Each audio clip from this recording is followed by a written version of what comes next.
Hallelujah. आप सभी को जय मसीह की। परमेश्वर पिता का धन्यवाद करते हैं कि प्रभु ने एक बार फिर से अवसर दिया कि हम सभी परमेश्वर की संगति और सहभागिता में एकत्र हो सके, परमेश्वर के जीवित वचन और कलाम को हम सभी सुन सके। इसलिए हम धन्यवाद करते हैं। और मेरे प्रियो, जितने भी लोग मेरे साथ इस वक्त जुड़े हुए हैं, वो सभी को परमेश्वर आशीष करे। याद रखिए, हम सभी जब इस वीडियो को देखते हैं, लाइव करते हैं, तो हम एक प्रकार से परमेश्वर की महिमा करते हैं। और परमेश्वर की महिमा जब हम करते हैं, आज याद रखिए कई जगहों तक सुसमाचार पहुंच नहीं पाता, तो परमेश्वर ने इतना अच्छा अवसर दिया कि हम YouTube के माध्यम से, वीडियो के माध्यम से हम आप तक परमेश्वर के जीवित वचन को लेके आ पा रहे हैं। इसलिए धन्यवाद करते हैं। हालेलुया। क्या आप सभी तैयार हैं वचन को सुनने के लिए? अगर आप तैयार हैं तो उस परमेश्वर की ओर ध्यान लगाएं, अपने हाथों को उठाएं और बोलिए धन्यवाद यीशु, धन्यवाद यीशु। और बोलिए प्रभु मुझसे बातचीत कर। हालेलुया। और मैं विश्वास करता हूँ परमेश्वर आपसे इस वचन के द्वारा जरूर बातचीत करेगा। और आज का जो वचन है, आज की जो संदेश है, वो बहुत ही गंभीर विषय है। हालेलुया। बहुत गंभीर विषय है। और हर एक विश्वासियों के जीवन में एक प्रश्न होता है कि क्या एक विश्वासी दुष्ट आत्मा से ग्रस्त हो सकता है? हालेलुया। मैंने कहा, क्या एक विश्वासी दुष्ट आत्मा से ग्रस्त हो सकता है? हालेलुया। वैसे अगर देखा जाए तो कोई खास इस विषय में विवाद करने का नहीं है, क्योंकि एकदम स्पष्ट है। एक विश्वासी अपने जीवन में कई क्षेत्रों में दुष्ट आत्माओं से नियंत्रित किया जा सकता है, परंतु एक अविश्वासी के समान दुष्ट आत्मा ग्रसित नहीं हो सकता। देखिए, अगर आप विश्वास में हैं तो कई बार हो सकता है दुष्ट आत्मा आपको चाहेगा कि आप जो करना चाहते हैं, हो सकता है आप प्रार्थना करना चाहते हैं, या हो सकता है आप बाइबल पढ़ना चाहते हैं, या हो सकता है आप गीत उगाना चाहते हैं, वो आपको प्रयास कर सकता है कि आप ऐसा ना करें, लेकिन आप पर पूर्ण नियंत्रण नहीं कर सकता। हालेलुया। आप पर पूर्ण नियंत्रण नहीं कर सकता। वो इसलिए क्योंकि आप और मैं, हालेलुया, क्योंकि आप और मैं उसके लहू के द्वारा दाम देकर, मोल लेकर छुड़ाए गए हैं। उसके कोड़े खाने से मैं और आप चंगे हो गए यीशु मसीह के नाम में। तो कोई भी दुष्ट आत्मा हमको छू नहीं सकता, परंतु वो कोशिश कर सकता है हमको नियंत्रण करने का। और हम आज इसी के विषय में थोड़ा सा जानने का प्रयास करेंगे कि क्या चीज है जो हम हमारे जीवन में प्रभाव डाल सकता है, नियंत्रित करने का प्रयास कर सकता है। दुष्ट आत्माएं किस प्रकार से नियंत्रित कर सकते हैं, हमारे कामों में बाधा उत्पन्न कर सकते हैं, इसको कुछ समय हम जानने का प्रयास करेंगे। परंतु एक अविश्वासी के समान बिल्कुल आप दुष्ट आत्मा ग्रसित नहीं हो सकते, क्योंकि एक अविश्वासी प्रभु में है ही नहीं और उसका जीवन पूरा सांसारिक तौर पे है। सांसारिक रहन सहन, सांसारिक खाना पीना, हर चीज उसका सांसारिक है। तो उसको दुष्ट आत्मा आराम से अपने नियंत्रण में ले सकता है, आराम से उसके शरीर में काबू कर सकता है, आराम से उसके शरीर के अंदर जा सकता है। हालेलुया। लेकिन एक विश्वासी के अंदर ऐसा नहीं कर सकता। एक विश्वासी जो पवित्र आत्मा की अगुवाई में चलने, नियंत्रण, प्रार्थना करने और वचन का पालन करने में असफल हो जाता है, और उसके विचार, भावना तथा शरीर पर दुष्ट आत्माएं प्रभाव डाल सकती हैं। मैंने कहा प्रियो, जब आप ठीक से प्रार्थना नहीं करेंगे, देखिए वो आपको रोकने का हमेशा प्रयास करेगा। प्रार्थना करने से, वचन पढ़ने से, आपके विश्वास के जीवन को डगमगाने से हमेशा प्रयास करेगा। लेकिन वो हो सकता है एक छोटा सा बीमारी भी लग जाए, या हो सकता है अभी जैसे उदाहरण के लिए एक कोरोना वायरस नामक महामारी संक्रमण फैला हुआ है, तो आज लोग थोड़ा सा खांसने और छींकने भी लग जाए तो लोग संदेह में ला देते हैं, अरे कहीं इसको कोरोना वायरस तो नहीं हो गया। हालेलुया। मेरे प्रियो, वो सिर्फ आपको डराने का प्रयास करता है, लेकिन आपके अंदर हावी नहीं हो सकता। वो आपको आत्मिक रूप से, शारीरिक रूप से, मानसिक रूप से तोड़ने का प्रयास करता है, लेकिन आप पर हावी नहीं हो सकता, क्योंकि वो परमेश्वर का सामर्थ, वो परमेश्वर का लहू आपके अंदर में है। हालेलुया। यहाँ तक कि वो उसके विचार को पूरी तरह नियंत्रित भी कर सकता है, आपके सोच विचार को नियंत्रित कर सकता है। हालेलुया। और हम देखते हैं दुष्ट आत्मा किस प्रकार से प्रभाव डालते हैं अपना। जैसे कि हम नए नियम के अंदर में देखते हैं, मत्ती का उसका 16 अध्याय 23 वचन, मत्ती रचित सुसमाचार उसका 16 अध्याय 23 वचन में प्रभु यीशु मसीह ने किस प्रकार से पतरस को झिड़का था। हालेलुया। और उस वचन को पढ़ते हैं, वहां पर कुछ इस प्रकार से लिखा है, उसने मुड़कर पतरस से कहा, हे शैतान, मेरे सामने से दूर हो, तू मेरे लिए ठोकर का कारण है, क्योंकि तू परमेश्वर की बातों पर नहीं परंतु मनुष्यों की बातों पर मन लगाता है। हालेलुया। तो क्या इसका मतलब पतरस के अंदर दुष्ट आत्मा था? बिल्कुल नहीं। हालेलुया। पतरस के अंदर किसी प्रकार से कोई दुष्ट आत्मा नहीं था, बल्कि उसके विचार दुष्ट आत्मा द्वारा नियंत्रित किया जा रहा था। नए नियम के समय में, नए नियम के कलीसिया के सदस्य जब हम देखते हैं हनन्याह और सफीरा के जीवन में कि किस प्रकार दुष्ट आत्मा द्वारा वो नियंत्रित किए जाने के अच्छे उदाहरण हैं। हालेलुया। किस प्रकार से उसको दुष्ट आत्मा ने नियंत्रित किया था, वो अच्छा उदाहरण है। और उसको देखने के लिए, उसको समझने के लिए हम प्रेरितों के काम जब 3 से लेकर 3 और 4 को जब पढ़ते हैं, तब वहां पर लिखा हुआ है, पतरस ने कहा, हे हनन्याह, शैतान ने तेरे मन में यह बात क्यों डाली कि तू पवित्र आत्मा से झूठ बोले और भूमि के दाम में से कुछ रख छोड़े। जब तक वह तेरे पास रही क्या तेरे न थी, और जब तक बिक गई तो क्या तेरे वश में ना थी? तूने यह बात अपने मन में क्यों विचारी? तूने मनुष्यों से नहीं परंतु परमेश्वर से झूठ बोला। हालेलुया। देखिए यहाँ पास हनन्याह और सफीरा भी अपने जीवन में क्या करते हैं?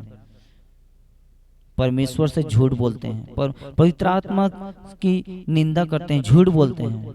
हालेलुया। याद रखिए, आपके और मेरे जीवन में भी दुष्ट आत्मा ऐसे ही, एक विश्वासी के जीवन में दुष्ट आत्मा ऐसे ही प्रभाव डालता है। आज मैं एक छोटा सा उदाहरण लेते हैं। अगर आज आपने कुछ इनकम कमाया या कहीं से परमेश्वर की महिमा से आपको कुछ पैसे मिले हैं, हो सकता है कुछ पैसे तो ठीक है, लेकिन बहुत ज्यादा जब पैसा मिलता है इंसान को, मान लो अगर आज की डेट में आपके पास 1 लाख रुपया आ गया, 1 लाख रुपया आज के डेट में आपके पास आ गया, और जब उसका दशमांश निकालना होगा 10,000, तो कई बार दुष्ट आत्मा डालेगा, नहीं क्यों 10,000 निकालो, 1,000 काफी है, बाकी सब अपने पास में रखो। हालेलुया। देखो किस प्रकार से दुष्ट आत्मा आपके मन मस्तिष्क को नियंत्रित करने का प्रयास करता है, कैसे आपके मन मस्तिष्क को वो घुमाना चाहता है उस दिशा से जो परमेश्वर की ओर लेके जाते हैं, उस रास्ते से जो परमेश्वर की ओर जाता है, वहां से हटा के आपको नरक की ओर गिराने के लिए कैसे भरमाने का प्रयास करता है। हालेलुया। देखिए किस प्रकार से दुष्ट छलने का प्रयास कर सकता है आपके जीवन में। कैसे उसने पतरस के जीवन में उसके मन मस्तिष्क को कैसे नियंत्रित करने का प्रयास किया, कैसे हनन्याह और सफीरा के जीवन में पाप करवा दिया। हालेलुया। जब उसका एक और उदाहरण जब हम देखते हैं, तो हम पहला इतिहास के उसके 21 अध्याय और 1 में, पहला इतिहास उसका 21 अध्याय और 1 में जब हम पढ़ते हैं, शैतान ने इजराइल के विरुद्ध उठकर दाऊद को उकसाया कि इजराइलियों की गिनती ले। हालेलुया। ये बहुत गंभीर विषय है मेरे प्रियो, कि हम जानते हैं दाऊद एक अभिषिक्त था, एक परमेश्वर का अभिषिक्त जन था, और दाऊद को कैसे दुष्ट ने भरमा दिया कि वो क्या करे, इजराइलियों की गिनती ले। वहां पास उसके साथ और भी लोग थे, उसके साथ दाऊद के साथ और भी कर्मचारी थे, जो दाऊद को समझाने का प्रयास किए कि नहीं, इजरायली तो गिनती में बहुत है और बढ़ भी जाए तो उससे क्या फर्क पड़ता है। हालेलुया। लेकिन उसकी गिनती ना लेकर के, लेकिन वो किसी को सुनता नहीं है, बोले गिनती करो। हालेलुया। लेकिन गिनती करने के बाद में कहीं ना कहीं दाऊद के जीवन में भी परमेश्वर का क्रोध भड़का। हालेलुया। और किस प्रकार से जब हम 21 का 7 पढ़ते हैं तो वहां लिखा, यह बात परमेश्वर को बुरी लगी इसलिए कि उसने इस्राएलियों को मारी। दाऊद ने परमेश्वर से कहा, यह काम जो मैंने किया वह महापाप है, परंतु अब अपने दास का अधर्म दूर कर और मुझसे तो बड़ी मूर्खता हुई। हालेलुया। अगर आपके जीवन में ऐसा कोई पाप हुआ है किसी प्रकार से, तो आप परमेश्वर से क्षमा मांग लीजिए, उस परमेश्वर से माफी मांग लीजिए, क्योंकि वो परमेश्वर क्षमा करने के लिए तैयार है। किस प्रकार से देखिए, दाऊद के वो गलती के कारण परमेश्वर ने कितना क्रोध भड़काया, कितना क्रोध भड़का परमेश्वर का, कि परमेश्वर ने दाऊद के कहा 3 विपत्ति दिखाता हूं, बोले उसमें से चुन ले कि मैं कौन सा तुझ पर डालूं। हालेलुया। और वहां पास जब 12 पढ़ते हैं उसमें लिखा हुआ है 21 का 12 में, या तो 3 वर्ष तक अकाल पड़े या 3 महीने तक तेरे विरोधी तुझे नष्ट करते हैं और तेरे शत्रुओं की तलवार तुझ पर चलती रहे, या 3 दिन तक यहोवा की तलवार चले अर्थात मरी देश में फैले और यहोवा का दूत इस्राएल देश के चारों ओर विनाश करता रहे। अब सोच कि मैं अपने भेजने वालों को क्या उत्तर दूं। हालेलुया। देखिए परमेश्वर कैसे उसका क्रोध भड़का और किस प्रकार से दाऊद के जीवन में दुष्ट आत्मा ने, उस दुष्ट ने अपना नियंत्रण कसा। हालेलुया। संपूर्ण बाइबल के अंदर अगर हम देखते हैं तो ऐसा जिक्र नहीं है कि दाऊद के अंदर दुष्ट आत्मा आ गया था या दुष्ट आत्मा से ग्रसित था, परंतु उसके विचार दुष्ट आत्मा द्वारा नियंत्रित किए जा रहे थे। अतः एकदम स्पष्ट होता है कि विश्वासी दुष्ट आत्माओं द्वारा नियंत्रित किया जा सकता है, परंतु वह दुष्ट आत्मा ग्रसित नहीं हो सकता, चाहे वो एक विश्वासी हो, चाहे एक प्रभु का दास सेवक हो, ऐसा हो सकता है। क्योंकि आज हम कई जगह देखते हैं कलीसियाओं के भी अंदर में कई जगह लोग अपने कलीसिया से परेशान हैं, कई जगह पास्टरों से परेशान हैं, कई जगह ऐसे कई समस्याएं हैं। जब देखते हैं कई जगह कलीसिया के अंदर में राजनीतिक हो रहा है, विश्वासी को एक दूसरे के लिए जलन का भाव, एक दूसरे के लिए कपट का भाव कई प्रकार से ऐसे रख रहे हैं। हालेलुया। तो समझ सकते हो प्रियो, उस कलीसिया का क्या हाल होगा। पास्टर को जाके कुछ बोल रहे हैं, कुछ ज्यादा पैसे वाले लोग हैं या कुछ एकदम पुराने विश्वासी है जो जिसका बात पास्टर मानता हो, वो बोल दे कि फलाना व्यक्ति गलत है, वो भले सही रहा है, गलत है बोल दे बिल्कुल मान लेगा। वो ये नहीं देखेगा कि क्या सच में वो व्यक्ति गलत है, नहीं देखेगा। वो ये जानने का भी प्रयास नहीं करेगा कि उस जगह में या उसके जीवन में या ऐसी कौन सी बात है जिस कारण से ऐसा हुआ है। बस सामने वाले ने कहा ऐसा है तो है। हालेलुया। देखिए किस प्रकार से दुष्ट आत्मा एक विश्वासी के जीवन में, एक विश्वासी से एक पास्टर के जीवन में आ गया और पास्टर को पता ही नहीं है कि दुष्ट आत्मा किस प्रकार से हमारे कलीसिया को तोड़ने का प्रयास कर रहे हैं, किस प्रकार से वो भरमाने का प्रयास कर रहे हैं। हालेलुया। मेरे प्रियो, आज चर्च का भी हाल कुछ ठीक नहीं है, क्योंकि इसी प्रकार से दुष्ट आत्मा कभी नहीं चाहता कि चर्च बढ़े, विश्वासी बढ़े, चर्च में बड़े चिन्ह चमत्कार हो, आश्चर्य कर्म हो, अलौकिक कर्म हो। कोई नहीं चाहता, कोई नहीं, कोई कभी दुष्ट आत्मा नहीं चाहेगा कि ऐसा हो करके। हालेलुया। लेकिन अगर वही काम एक विश्वासी करना शुरू कर दे तो कहीं ना कहीं दूसरे विश्वासी के अंदर या पास्टरों के अंदर ये जलन पैदा हो जाएगा कि ये कैसे कैसा करता है। यीशु प्रभु में आए तो ज्यादा दिन हुआ नहीं, उसके द्वारा बड़े बड़े चिन्ह चमत्कार हो रहे हैं, भविष्यवाणियां हो रही है, लोग चंगे हो रहे हैं। लेकिन उसका उल्टा जवाब आएगा, बोलेगा नहीं नहीं उसके अंदर दुष्ट आत्मा है, नहीं वो बाल जबूल की सहायता से ये काम को कर रहा है। बोलेंगे नहीं अंत के दिनों में झूठे भविष्यवक्ता उठ खड़े होंगे, या ऐसे आत्माएं आएंगे जो कलीसिया को भरमाएंगे, विश्वासियों को अलग करेंगे। हालेलुया। लेकिन समझने का प्रयास नहीं करेंगे कि उस जगह में हो क्या रहा है। आज ये बहुत गंभीर विषय है, ये बहुत गंभीर है विषय है मेरे प्रियो, कि आज परमेश्वर ने मुझको दिया है। हालेलुया। अगर हम देखते हैं अपने जीवन के अंदर में किस प्रकार से पतरस को नियंत्रित कर दिया, हनन्याह सफीरा को नियंत्रित कर दिया, दाऊद को नियंत्रित कर दिया, तो फिर मैं और आप क्या हैं? फिर आप सोच लो कहाँ खड़े हैं हम लोग। हो सकता है आपके मन और मस्तिष्क में वो पाप करने के लिए डाले, आज पाप के अंदर में भी है। जैसे ही आपका विश्वास का लेवल, पवित्रता का लेवल आपके जीवन से गिरेगा, 100% दुष्ट आत्मा आएगा, वो दुष्ट की शक्ति, उसकी प्रधानताएं आएंगी और आपको गिराने का प्रयास करेगा।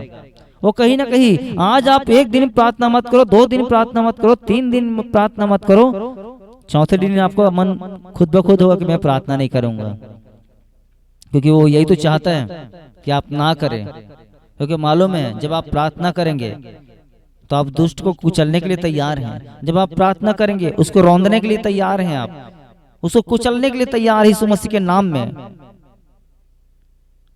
लेकिन लोग समझ नहीं पाते हैं वो कैसा षड्यंत्र करता है। मेरे प्रियो बारीक से समझिए उस चीजों को, वो कैसे आपके अंदर गुस्सा डाल सकता है, आपको भरमा सकता है, कुछ भी कर सकता है, सिर्फ आपको समझना है। लेकिन एक बात याद रखिए, दूसरा कुरिन्थियों 6 अध्याय और उसका 16 वचन में हम उसको पढ़ते हैं और वहां लिखा है, और मूर्तियों के साथ परमेश्वर के मंदिर का क्या संबंध है, क्योंकि हम तो जीवित परमेश्वर के मंदिर हैं। हालेलुया। परमेश्वर ने क्या कहा? हम तो जीवित परमेश्वर के मंदिर हैं। जैसा परमेश्वर ने कहा है, मैं उसमें बसूंगा और उसमें चला फिरा करूंगा और मैं उसका परमेश्वर होऊंगा और वो मेरे लोग होंगे। हालेलुया। जब ऐसा है तो फिर सोचिए, दुष्ट आत्मा क्या आपके जीवन को नियंत्रित करेगा? बिल्कुल नहीं। लेकिन जहां आप थोड़ा सा सोच और विचार में जगह देंगे, थोड़ा सा भी, अगर परमेश्वर ने कहा परमेश्वर का राज्य राई के दाने के समान है, तो याद रखिए वो राई के दाने के बराबर भी अगर आप जगह देंगे ना, तो दुष्ट आत्मा भी तैयार है आने के लिए। दुष्ट आत्मा भी आपके जीवन में काम, आश्चर्य कर्मों को, आप परमेश्वर की महिमा करने से आपको रोकने के लिए तैयार है। लेकिन एक दुष्ट आत्मा कैसे पवित्र आत्मा के निवास स्थान पर कब्जा कर सकती है? अगर आप परमेश्वर की मंदिर है, परमेश्वर का आत्मा आपके अंदर में है, तो कोई भी दुष्ट आत्मा आपको कब्जा नहीं कर सकती, कोई भी दुष्ट आत्मा आपको कब्जा नहीं कर सकती यीशु मसीह का सामर्थ्य नाम में। अगर आपके जीवन में ऐसा कुछ पाया जाता है, आपके जीवन में ऐसी कोई समस्या है, मैं यीशु के नाम में अभी और इस वक्त कमांड करता हूँ, हर एक दुष्ट आत्मा, हर एक अंधकार की शक्ति, हर एक गलत और सोच और विचार वाली आत्मा, हर एक गंदी आत्मा, हर एक व्यभिचार की आत्मा यीशु के नाम से अभी छोड़ो और जाओ। हर एक के शरीर में उद्धार छुटकारे घोषणा करता हूँ, आज से ये आजाद हो गए। मैं डिक्लेयर करता हूँ इस बात को, ये आजाद हो गए यीशु नासरी के नाम में। आमीन। हालेलुया। प्रत्येक विश्वासी पवित्र आत्मा की निजी संपत्ति है, क्योंकि उसने क्रूस के बलिदान के द्वारा बयाना देकर, दान देकर, मोल देकर आपको और मुझको छुड़ाया है। तो दुष्ट आत्माओं में इतनी शक्ति और सामर्थ नहीं है कि वह पवित्र आत्मा की संपत्ति पर अधिकार कर सके जिसे परमेश्वर ने खरीदा है। एक विश्वासी परमेश्वर का वचन ना करके पवित्र आत्मा को शोकित और खेदित जरूर कर सकता है। हालेलुया।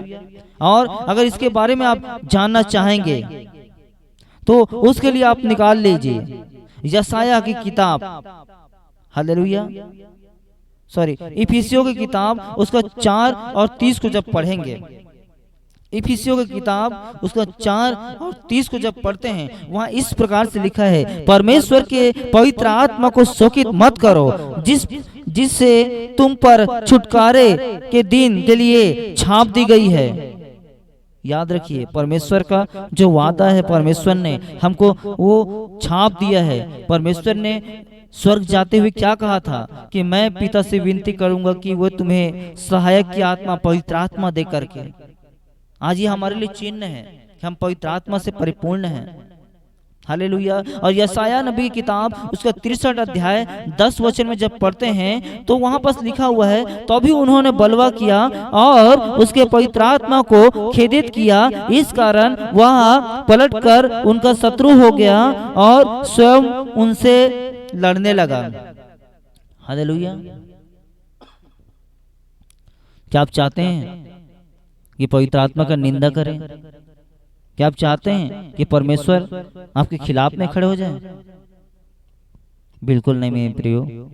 परमेश्वर हमसे प्यार करता है। मैं विश्वास करता हूँ परमेश्वर हमारे साथ, हमारे खिलाफ में नहीं खड़े होगा, क्योंकि हम उसके संतान हैं। हम उसके जीवित कलीसिया और जीवित मंदिर हैं।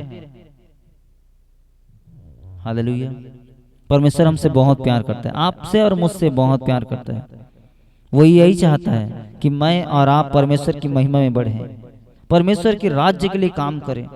बड़े बड़े परमेश्वर बोलता है, क्या ये हाथ के बनाए हुए मंदिर में रहेगा?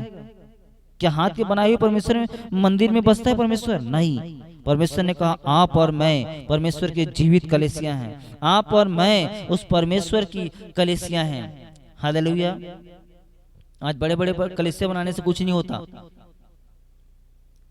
आज बड़ी बड़ी कलीसियाएं बन गई है, लेकिन अगर पवित्र आत्मा का काम नहीं है, पवित्र आत्मा का कार्य नहीं हो रहे हैं, चिन्ह चमत्कार नहीं हो रहे हैं, तो फिर आप समझ सकते हैं। क्योंकि बाइबल बोलता है जहां दर्शन की बातें नहीं होती वहां लोग निरंकुश हो जाते हैं।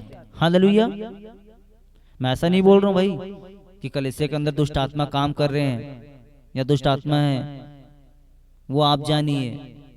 मैं उन लोगों के लिए बोल रहा हूँ जो लोग सीखना चाहते हैं, जिन लोग समझना चाहते हैं। मैं टैलेंटेड लोगों से बात नहीं कर रहा हूँ, क्योंकि परमेश्वर ने कहा मैंने जगत के मूर्खों को चुना है। मैं उन भूखे और प्यासों से बात कर रहा हूँ इस समय। हालेलुया। इसलिए भजन संहिता 51:11 में भी परमेश्वर बोलता है, दाऊद लिखता है वहां पास, और अपने पवित्र आत्मा को मुझसे अलग ना कर। हालेलुया। जब दाऊद के जीवन में परीक्षा आ गया था, जब दाऊद संकट में पड़ गया था, तो कहीं ना कहीं टूट कर वो बोलता है कि अपनी पवित्र आत्मा को मुझसे अलग ना कर कहा। हालेलुया। इसलिए मेरे प्रियो, आप पवित्र आत्मा की परिपूर्णता में रहिए। आप पवित्र आत्मा के संगति और सहभागिता में बुलाए गए हैं। उस परमेश्वर की संगति और सहभागिता में बुलाए गए हैं। बिल्कुल आप परमेश्वर के साथ जुड़े रहिए। आपके लोग बाजू वाले क्या बोलते हैं उससे फर्क नहीं पड़ता। लोग कोई प्रार्थना करने से रोक रहे हैं, हो सकता है आप अन्य भाषा बोलते होंगे कलीसिया के अंदर में, और लोग बोलते हैं अरे नहीं नहीं नहीं चुपचाप रहे, जरूरत नहीं है अन्य भाषा बोलने का। तो मैं एक चीज बोलूंगा, आप उनकी बातों को मत सुनिए, आप परमेश्वर की महिमा कीजिए। अगर परमेश्वर आपको अन्य भाषा के द्वारा अपनी महिमा लेना चाहता है तो आप अन्य भाषा बोलिए। परमेश्वर अगर आपको चंगाई के द्वारा और परमेश्वर आपको भविष्यवाणी के द्वारा अपनी महिमा लेना चाहता है तो आप करिए। किसी से डरने का जरूरत नहीं है, क्योंकि आज कलीसिया के अंदर लोगों को डरा दिया जाता है कि नहीं नहीं आप अन्य भाषा मत बोलिए, या कई बार ऐसा होता है कि नहीं ये दुष्ट आत्मा हो सकता है जो अन्य भाषा बोल रहा है। हालेलुया। परमेश्वर ने अगर आपको पवित्र आत्मा दिया है तो पवित्र आत्मा याद रखिए सामर्थ का आत्मा है, गड़बड़ी का आत्मा नहीं है। पवित्र आत्मा वो महिमा करने वाली आत्मा है।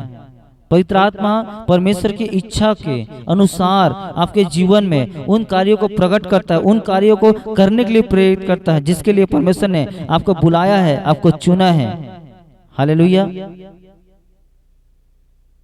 अपने आप को परमेश्वर के सामने दीन और नम्र करके जाइए।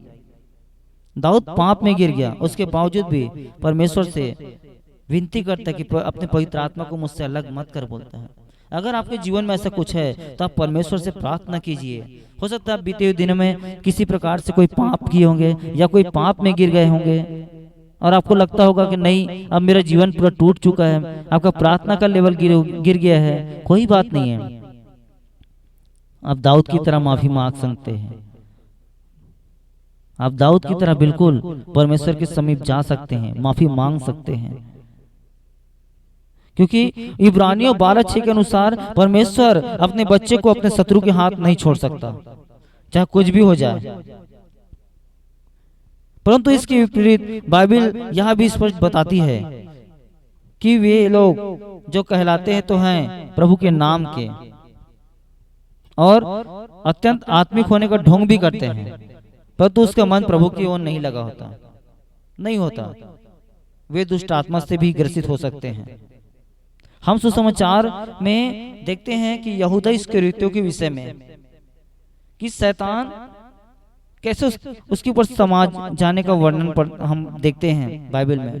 यहूदा यीशु का चुना हुआ शिष्य था, जबकि आप और मैं पवित्र आत्मा से परिपूर्ण हैं, परमेश्वर के चुने हुए लोग हैं, उनके चुने हुए शिष्य हैं, बेटा और बेटी हैं।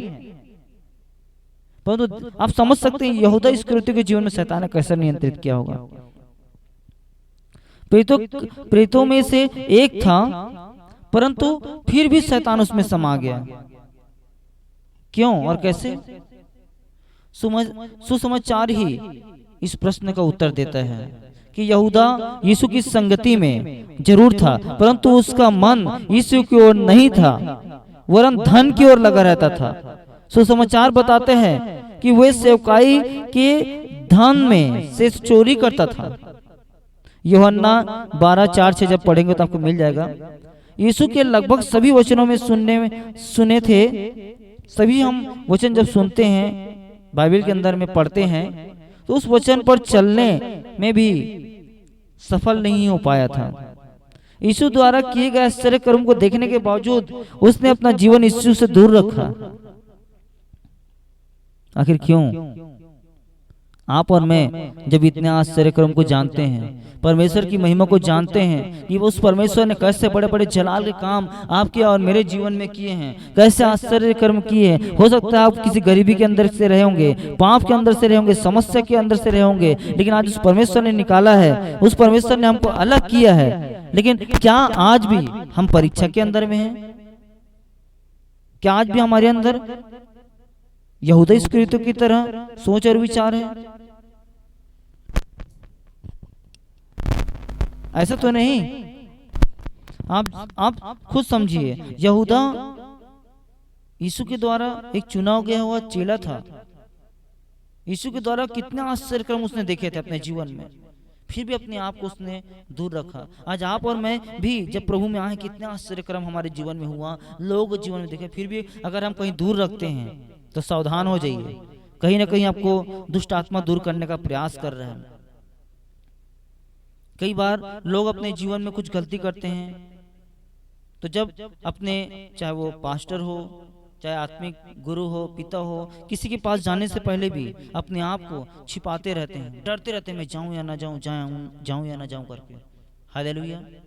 बिल्कुल डरने का जरूरत नहीं है, क्योंकि परमेश्वर आपको बुलाया है और वो दुष्ट कतई नहीं चाहता कि आप किसी अभिषिक्त के पास जाएं और उस दुष्ट का पोल पट्टी खुल जाए, ताकि वो क्या करे, ताकि आप गिरे, आप उस लेवल को ना जान सके। वो बिल्कुल रोकने का प्रयास करेगा। इसलिए मेरे प्रियो, अपने आप को तैयार करो उस परमेश्वर के लिए, अपने आप को उस परमेश्वर के निकट लेके जाओ, क्योंकि अपनी बुलाहट के अनुसार संसार और धन को तुच्छ जाना, इसका अनंत परिणाम यह हुआ कि यीशु का विश्वासघात किया गया। आप और मैं भी कई बार धन संपत्ति के पीछे भागते हैं, कई बार कई चीजों के पीछे भागते हैं। हम विश्वासघात करते हैं परमेश्वर के साथ कि सच में उस परमेश्वर ने हमको बुलाया है। कैसा, क्या उस परमेश्वर को दुख नहीं लगता होगा कि आप किस समस्या के अंदर में थे और परमेश्वर ने आपको निकाला? जब आप निकल जाते हैं या बीमारियों से आजाद हो जाते हैं, आप भूल जाते हैं, आप अलग हो जाते हैं, तो क्या उस परमेश्वर को दुख नहीं होता होगा? दुख होता है मेरे प्रियो।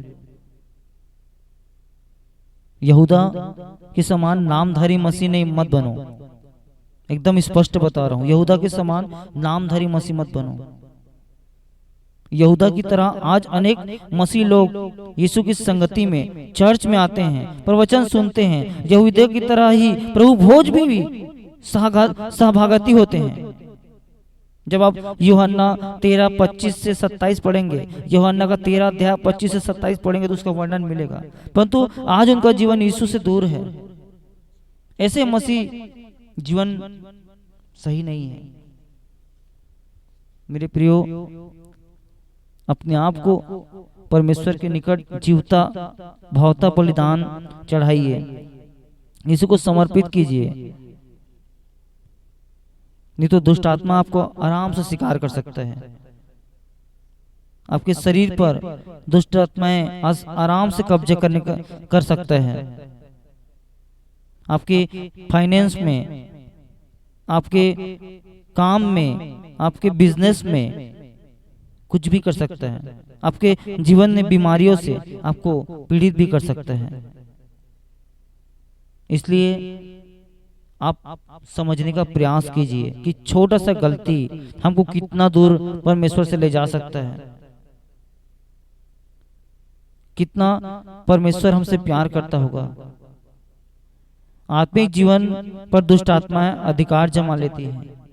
मत्ती 22 का जब 44 पढ़ेंगे, यहूदा का जीवन चरित्र मसीहों को एक बहुत आत्मिक सत्य बताता है। लेकिन मेरे प्रियो, आज परमेश्वर ने हमको हर प्रकार का अधिकार दिए हैं। जब हम सामुएल के विषय में देखते हैं और सामुएल से किस प्रकार से परमेश्वर बातचीत किया करता था, किस प्रकार से परमेश्वर ने उसका अभिषेक किया था, पवित्र आत्मा से कैसा अभिषेक किया था। जब आप सामुएल का किताब पहला सामुएल उसका 10 अध्याय 1 वचन, 10 अध्याय 10 वचन, 16 अध्याय 14 वचन जब आप पढ़ेंगे तो सामुएल के विषय में लिखा हुआ है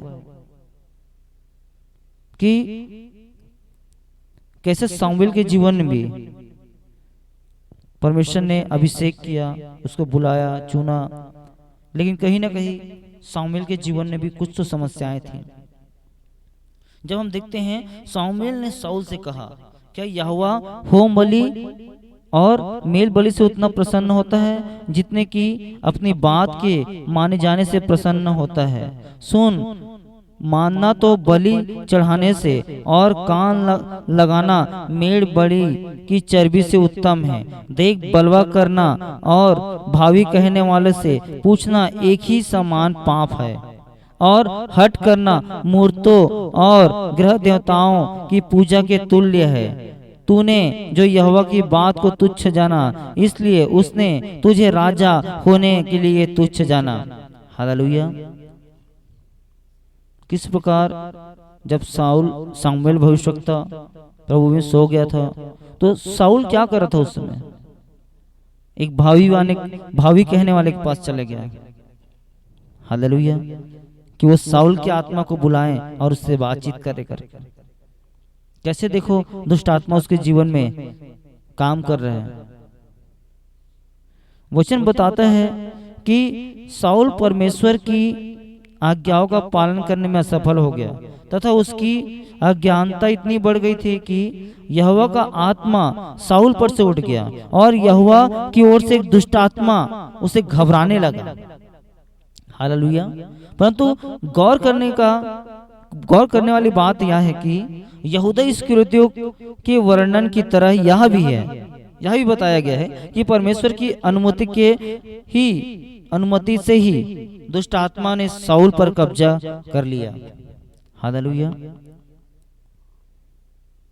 जब आप पहला सामुएल 16, 14, 16, 23 तक पढ़ेंगे तब इसके बारे में आपको मिल जाएगा।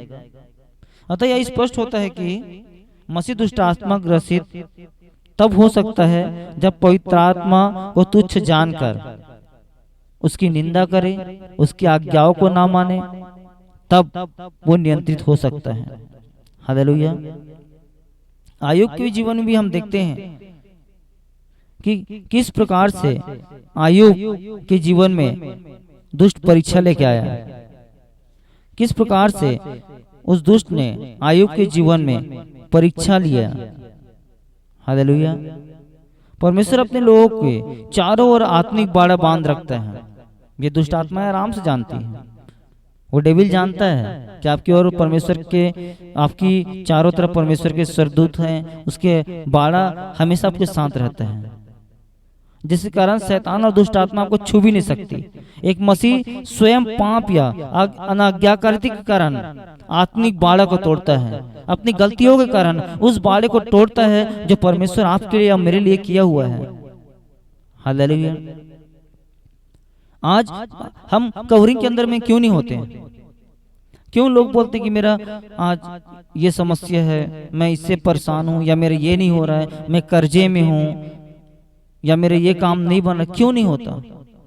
याद रखिए, आपके सोच और विचार में भी नहीं हो रहा है, नहीं हो रहा है बोल के होने से कुछ नहीं होगा। जब आप बोलेंगे यीशु मसीह के नाम से पूरा होगा, वो यीशु मसीह के नाम से होगा, हर एक कर्जे समाप्त होगा, हर एक बीमारी चंगे होंगे, हर एक वो झगड़ा, हर एक दोस्त लगाने वाली आत्मा दूर होंगे। जब बोलेंगे तो जरूर होगा यीशु मसीह के सामर्थी नाम में। मैं इस बात की भविष्यवाणी करता हूँ, घोषणा करता हूँ आपके जीवन के अंदर में, जब आप ऐसे बोलेंगे होगा तो 100% होगा यीशु के नाम में।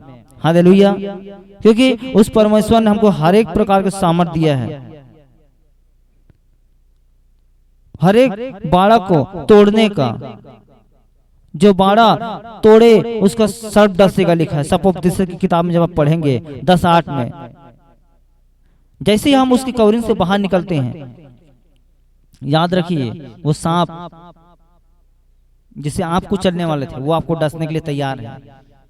परमेश्वर ने कहा, मैंने तुझे सांपों और बिच्छू को रौंदने का अधिकार दिया है, सांपों और बिच्छुओं को रौंदने का अधिकार दिया है, शत्रु की सारी सामर्थ पर अधिकार दिया है, तुम्हें किसी वस्तु से कुछ हानि नहीं होगी, कहा लूका 10:19 में। हालेलुया।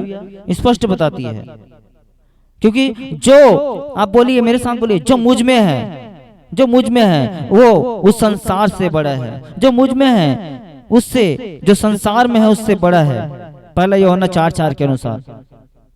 अतः एक विश्वासी कभी भी दुष्ट आत्मा ग्रसित नहीं हो सकता, परंतु जब उस परमेश्वर की बाड़े को तोड़ता है, उस परमेश्वर की आज्ञात से दूर होता है, अज्ञानताओं के अंदर में जाता है, अपने ही जीत के कारण, अपनी ही गलतियों के कारण जब दूर होता है, तब वो दुष्ट आत्माएं कब्जा करना शुरू कर देती है, वो दुष्ट आत्माएं अपना नियंत्रण करना शुरू करती है।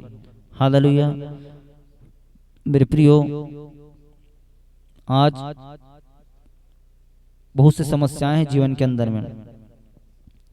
आज एक विश्वासी भी नियंत्रित हो रहा है, एक प्रभु के दास भक्त सेवक लोग भी नियंत्रित हो रहे हैं। हर एक के जीवन में कहीं ना कहीं परीक्षा है। किसी को जीवन जीने का चुनौती, किसी को खाने पीने का चुनौती, काम का चुनौती, तो किसी को और कुछ चुनौती, कई तो व्यभिचार के अंदर में है, पास्टरों के अंदर में तक की वो व्यभिचार वाली दुष्ट आत्माएं काम कर रही है। लेकिन मेरे प्रियो, आप सभी प्रार्थना करते रहिए हर एक विश्वासी के लिए, लोगों के लिए, कि परमेश्वर सबकी रक्षा रखवाली करे। हर एक वो दुष्ट शक्ति का प्रभाव जो एक विश्वासी के जीवन में, एक प्रभु के दास भक्त सेवक के जीवन में जो नियंत्रित कर रहे हैं, वो सब निष्प्रभाव हो जाए यीशु के नाम में। आमीन। सो परमेश्वर इस संदेश के द्वारा आप सभी को आशीष करे। आइए हम सभी इस समय प्रार्थना करेंगे, उस परमेश्वर की ओर ध्यान लगाएंगे।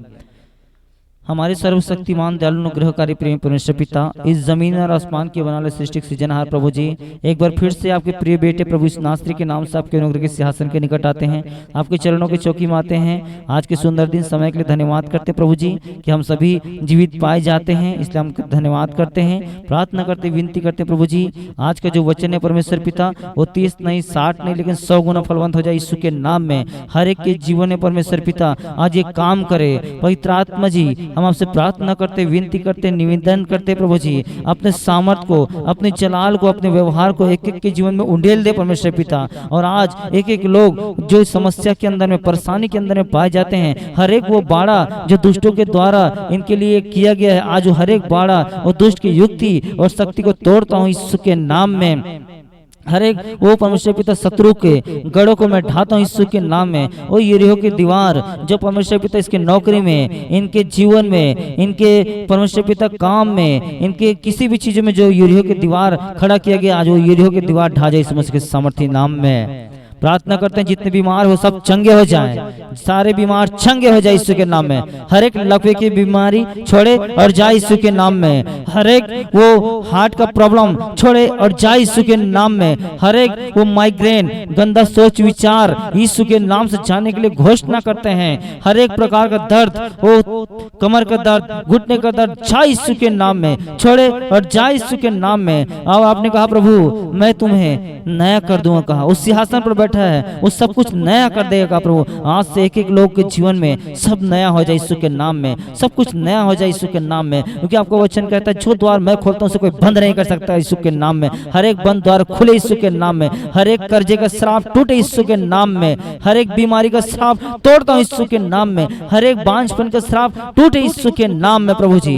आप प्रभु आप कर रहे हैं, अपने लोगों के लिए धन्यवाद करते हैं। एक एक लोग, जितने भी लोग इस वचन को सुन रहे हैं, वो सब 100 गुना फलवंत होने के लिए जा रहे यीशु के नाम में। और मैं प्रभु आपके भविष्यवक्ता होने के नाते इसे घोषणा करता हूँ, जिसके पास जॉब नहीं हो जॉब चल के आएगा यीशु के नाम में। जितने लोगों के पास कर्जे हैं आज से, अभी से, इसी वक्त रिसीव करो। हर एक कर्जे वाली श्राप टूट रहा है यीशु के नाम में। हर एक कर्जे का श्राप टूट रहा है यीशु के नाम में। हर एक बीमारी का श्राप, बीमारी, जितने प्रकार के रोग आपके जीवन में हैं, आज एक एक रोग को यीशु के नाम से आपके शरीर से निकलने के लिए कमांड करता हूँ, छोड़ो और जाओ। हर एक गंदी आत्मा छोड़ो और जाओ। हर एक बीमारी डालने वाला आत्मा छोड़ो और जाओ यीशु के नाम में। छोड़ो और जाओ यीशु के सामर्थी नाम में। हर एक परिस्थिति बदले, हर एक परिस्थिति बदले यीशु के नाम में। और प्रभु इस समय आप किसी की कार को दिखा रहे हैं परमेश्वर पिता, जो कोई भाई है परमेश्वर पिता जो अपने कार को लेकर बहुत परेशान है प्रभु जी, और वो कई बार वो रिपेयर करवा रहा है लेकिन फिर भी वो बिगड़ते जा रहा है। आज से उस कार को यीशु के नाम से ठीक होने के लिए घोषणा करता हूँ। हर एक दुष्ट आत्माएं छोड़े और जाए यीशु के नाम में उस कार से। भाई आप कार को बेचने के लिए प्लानिंग कर रहे हैं क्योंकि आप परेशान हो चुके हैं, लेकिन याद रखिए आज से प्रभु उस कार के अंदर आश्चर्य कर्म करने के लिए जा रहे यीशु के नाम में। और आप प्रभु उसके लिए कर रहे हैं, इसलिए आपको धन्यवाद करते हैं प्रभु जी। आप अपने लोगों को छू रहे इस वक्त, पवित्र आत्मा का सामर्थ छू रहे इस वक्त यीशु के नाम में। बहन सविता हम प्रार्थना कर रहे हैं इस वक्त, हर एक चर्म का रोग आपके जीवन से जा रहे यीशु के नाम में। हर एक चर्म का रोग आपके जीवन से जा रहे यीशु के नाम में। हर एक वो बांझपन के श्राप को तोड़ते हैं यीशु के नाम में। हर एक विवाद की स्थिति, हर एक अदालत, कोर्ट कचहरी, ओ हर एक वो श्राप को, कोर्ट कचहरी के श्राप को मैं तोड़ता हूँ यीशु के नाम में। हर एक वो डेविल के अटैक को तोड़ता हूँ यीशु के नाम में। और हर एक वो गंदी स्वप्न को जो स्वप्न के द्वारा डराने और भरमाने का काम करता है, यीशु के नाम से तोड़ देता हूँ। और कोई बहन है जिसे रात के समय में किसी प्रकार से मैं ऐसे देखता हूँ कि उसे सांप जैसे कुछ लपेट रहो ऐसे स्वप्न में हर रोज प्रॉब्लम करता है, आज से यीशु के नाम से मैं कमांड करता हूँ, उस सांप के फन को कुचलता हूँ यीशु के नाम में। उस सांप के फन को रौंदता और चलता हूँ यीशु नासरी के नाम में। छोड़ो और जाओ गंदी आत्मा, छोड़ो और जाओ यीशु के नाम में। और प्रार्थना करते प्रेमी परमेश्वर पिता अपने लोगों को आशीर्वाद दीजिए, अपने लोगों को आशीर्वाद दीजिए यीशु के नाम से। मैं प्रार्थना करता हूँ प्रभु, किसी का जमीन का विवाद है परमेश्वर पिता और वहाँ पर बहुत से दुष्ट आत्माएं काम कर रही है, और यहाँ तक कि उस जमीन के विवाद के अंदर है प्रभु जी किसी के घर में परमेश्वर पिता शोक सभा भी हुआ है परमेश्वर पिता, कोई उस घर के व्यक्ति सो गए हैं परमेश्वर पिता। लेकिन प्रभु प्रार्थना करता हूँ हर एक उस जमीन में जो श्राप किया गया है, जादू टोना किया गया है, आज छोड़े और जाए यीशु के नाम में। छोड़े और जाए यीशु के नाम में। मैं एंजल्स को कमांड करता हूँ जगह के लिए, जो भी है जिसके भी जीवन में, आज से छोड़े और जाए यीशु के नाम में। छोड़े और जाए यीशु के नाम में। Hallelujah hallelujah. ओ लिब्रमोस शिखरी अंदर अब उससे बेरे बेरे बेरे बे ओ तुरना अंदर हालाला उससे बेरे बेरे बेरे बेरे बेरे बे। ले लो, पवित्र आत्मा का सामर्थ उतर रहा है। अब पवित्र आत्मा का सामर्थ उतर रहा है आपके जीवन के अंदर में। अब हर एक बीमारी जा रही है छोड़ के। ले लो ले लो ले लो, भर जाओ भर जाओ भर जाओ, सामर्थ से भर जाओ यीशु के नाम में, भर जाओ यीशु के नाम में। छुए छुए छुए, पवित्र आत्मा छू रहे इस समय, छू रहे इस समय यीशु के नाम में, छू ले यीशु के नाम में। और हर एक बीमारी जा रही है, हर एक श्राप टूट रही है आपके जीवन के अंदर में। और हर एक लोग आने वाले 18 दिन के अंदर में गवाही के साथ आने वाले यीशु के नाम में, हर एक के जीवन में गवाही आने वाले यीशु नासरी के नाम में। और प्रभु आशीष करिए अपने लोगों को, अपने लोगों को अपने छूले, इसलिए आपको धन्यवाद करते हैं, महिमा आदर आपको देते हैं। दुआ यीशु के नाम से मांगते हैं, आमीन हालेलुया। प्रभु आप सभी को आशीष करे। जय मसीह की।